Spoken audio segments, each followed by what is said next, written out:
In chapter 16 of St. Luke, we have a very telling parable with a contrast between a rich man and a poor man. The poor man's name is Lazarus, and the rich man would eat sumptuously every day, dressed in fine purple, and Lazarus outside his gate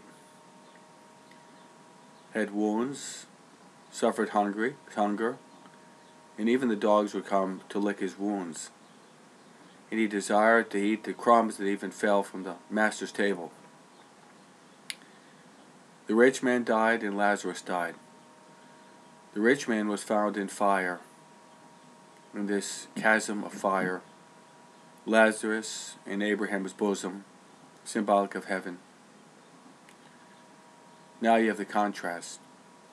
The rich man suffering eternally, and Lazarus rejoicing in God's presence for all eternity. Why was the rich man lost? The rich man was lost not so much for what he did do, but for what he did not do, what he failed to do. When we celebrate the holy sacrifice of the Mass, after the greeting, the priest introduces the people of God to the penitential rite.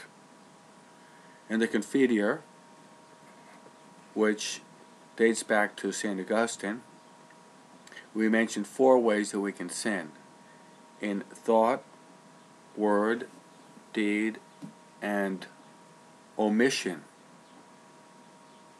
What does omission mean?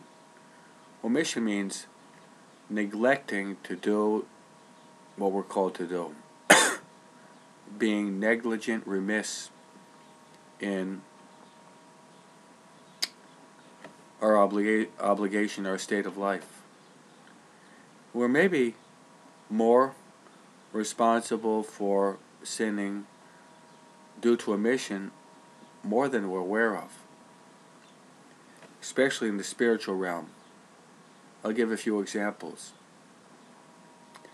Failing to baptize your baby within the first few weeks. The canon law, as well as the Catechism of the Catholic Church, says the baby should be baptized within the first few weeks. Parents being remiss in not preparing their children to make their first communion, putting that off. Jesus said, "Let the little children come to me." Then when the children get older, the parents do not provide opportunities for the children to go to confession. This is also omission. And also parents, just in general, not teaching their children to pray. These are all sins of omission, not doing what we should be doing. Thanks be to God for the season of Lent, because in the season of Lent we're called to enter into the depths of our hearts and to examine our consciences to see ways in which we have failed the Lord in thought, word, deed, or omission, then to return to the Lord with all of our hearts.